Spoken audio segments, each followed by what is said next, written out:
Hi, thanks for joining me on another Coops Cooks. I am here today at Cathedral Plaza for a review of Miller & Carter. So we're going to have a sneak peek today before the doors open on Friday. So I've got the jeans on me today that are a little bit bigger for that extra bit of a breathing room afterwards. Pro tip. There's something I've seen on the menu and I hope they serve it tonight. So let's go.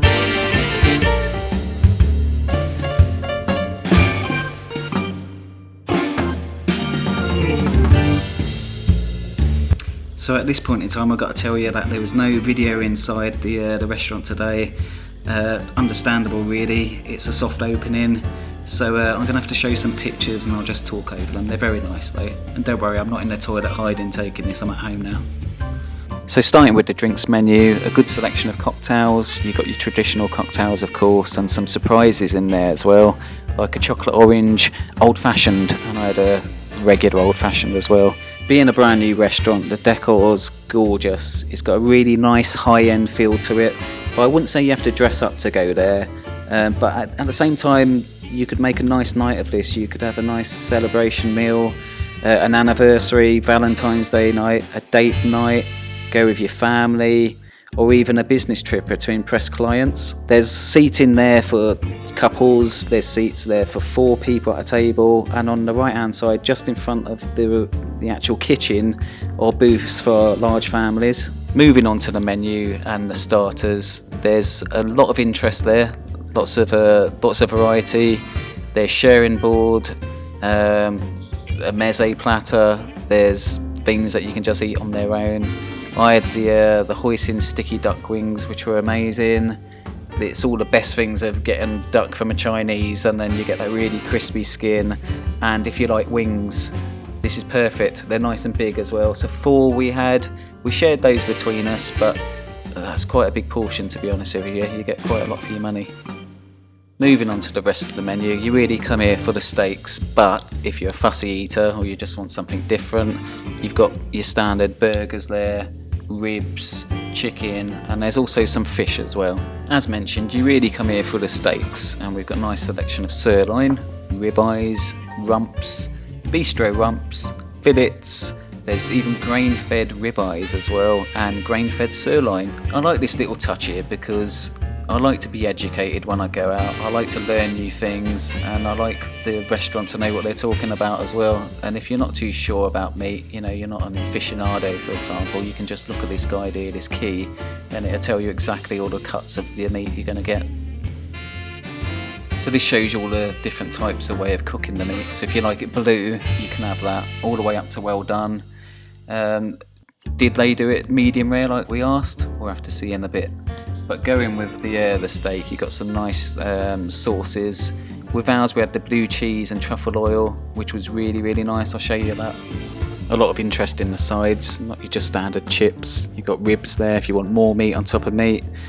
Vegetables, garlic mushrooms, grilled lobster, and what we went for was the stuffed marrowbone, which was amazing.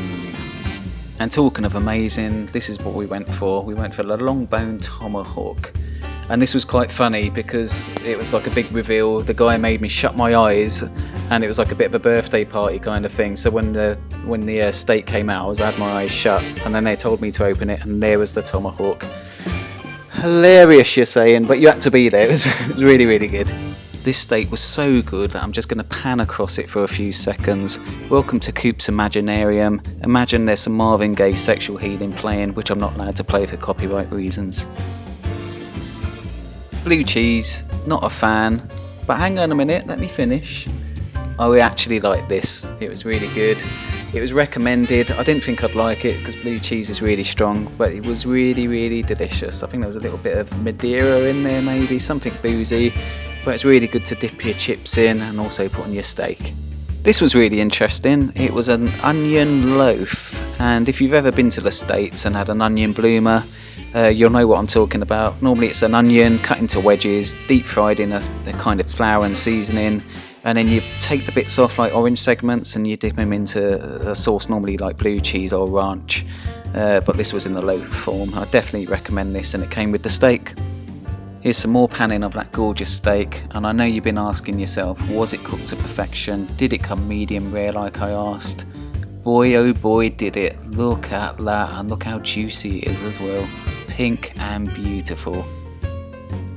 So I've shown you a tomahawk steak, I've showed you the sauces, we had fries with it, but I've left the best till last, okay? This was gorgeous. I wanted to try this for ages. It was a marrow bone, all of the insides taken out, mixed in with beef brisket, and I think there was a little bit of like onion loaf in there as well, and then I think it was some cheese sauce on top. This was so gorgeous. I could eat this on its own just with some chips. Really, really nice, and definitely recommended. Get this one for sure. After the duck wings, after the tomahawk steak, normally you'd think of retiring, but no, I wanted to try and everything here. I wanted to review this to the best of my abilities, so I took a massive sacrifice for you guys and added dessert. I'm going to walk you through the individual components of the dessert. This was a kind of sharing platter, although you could have it for yourself. There was a nice raspberry or blackcurrant coulis spread across there. There was a nice raspberry creme brulee, a really chocolatey brownie, and I think it was shortbread with some ice cream in there as well. It tasted like Haagen-Dazs, but it was gorgeous. And there was a passion fruit cake of some sort. I'm not quite sure what it was. By that stage I was in a food coma, to be honest with you, and I was just seeing blurry things everywhere. So do I recommend it? 100% would I recommend this. I had such an enjoyable evening. The waiter, Serafino, was an absolute legend. Couldn't do enough for us. Was so entertaining. Ran around after us, told us funny stories, took pictures for us, really made us feel welcome. He was really knowledgeable, upsold as well, so if you're listening, Miller & Carter headquarters, he did well. Really enjoyed the experience. I would 100% come back, and I will. I love the ambience. It was really, really nice and chilled in there. The decor was great. Food was spot on. I hope they keep these standards up, because for now, this is the best steakhouse in Worcester.